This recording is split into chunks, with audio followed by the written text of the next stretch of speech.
Hi ladies, it's Karen, and this is a video response for Crystal. She is juncrys315 here on YouTube, and I'll put her below. And she is having a challenge giveaway. And her challenge was to make a pincushion. Now this is the very first pincushion I have ever made. So thank you so much, Crystal, for the challenge. It was it was pretty difficult for me for a couple of different reasons, and I'll tell you in a minute. Anyway, so this is the pincushion that I made.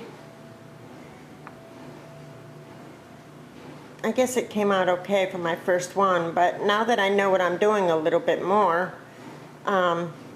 yeah, I'm hoping the next one will be easier for me. This was difficult. It was difficult, physically difficult, because you need two hands to stuff your little, your little puffy thing there. And it was difficult because of the cup that I chose to do my cushion in. And the one that what I did my pin cushion are these, they're like paper cups from Joann's, and you get like 6 of them for $2 because they're left over from Christmas, and they look like this. And the thing with this cup is that it tapers out, like the bottom is smaller in diameter than the top, because what I was going to do was cover this using the Cane Company Tim Coffee beach papers that I really like. And this was going to be in a beach theme. But as I wrapped my paper around this, I had to keep in account, that tapering. And I just couldn't get it right. So it started to puff and gather. And the same thing happened with this burlap, but it doesn't show up as much. But so at any rate, what I decided to do was I painted my cup with gesso, and then went over it with this bleached sand color acrylic paint, and then I sprayed it with my Lindy stamp gang with different beachy colors, and then in the end I decided to just cover it in burlap. So that's what I did. I just wrapped it, and this is the burlap that comes in a spool, that you could find at I believe Hobby Lobby. So that's what I covered the cup with. And then I added this, it's like a pearl and satin type cording that I got at Hobby Lobby. So I added that right under the lip there. And I meant for those burlap frays to show. I thought it would cover the lip a little bit more, but it didn't. And then I added this brown trim that I have gotten at Hobby Lobby at one time or another. And then I went over the brown trim with this black rhinestone looking type trim from my stash. I put those marbles there on the bottom for feet.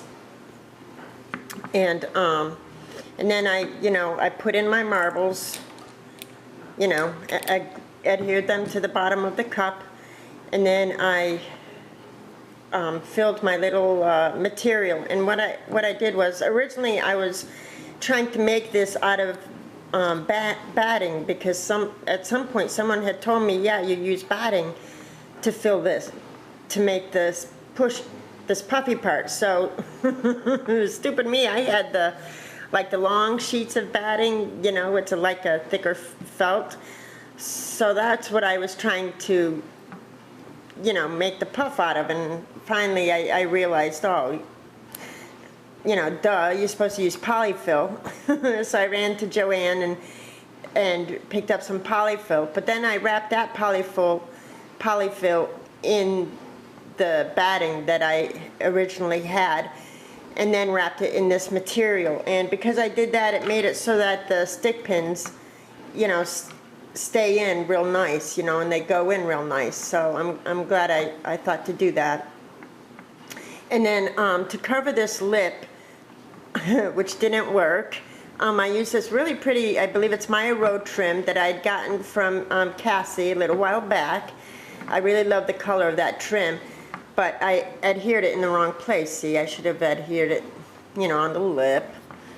Yeah, whatever, it's my first one.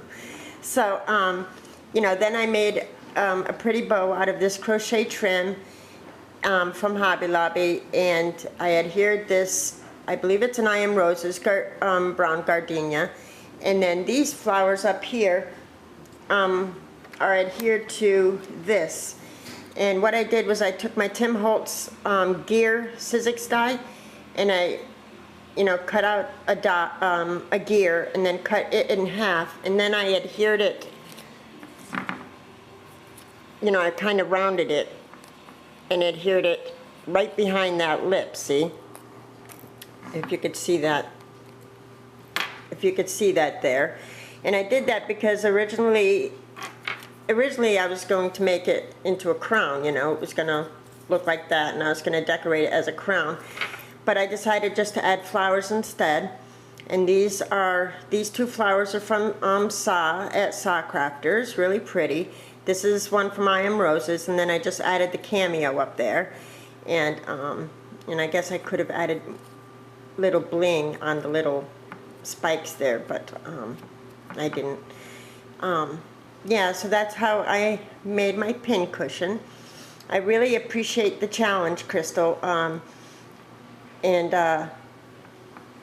you know, because I had never made one, and now that I know more of what I'm doing, I'm sure I'll make another one and it won't be as difficult. So if you haven't been over to Crystal's channel, she's juncrys315 here on YouTube. Check her out. She does amazing cards and gorgeous stick pins and altar boxes and everything else. She has a beautiful style about her work. So check her out and subscribe and take the challenge. So yeah, there you go. Thanks so much, and I'm sure I'll talk to you soon. Bye-bye now.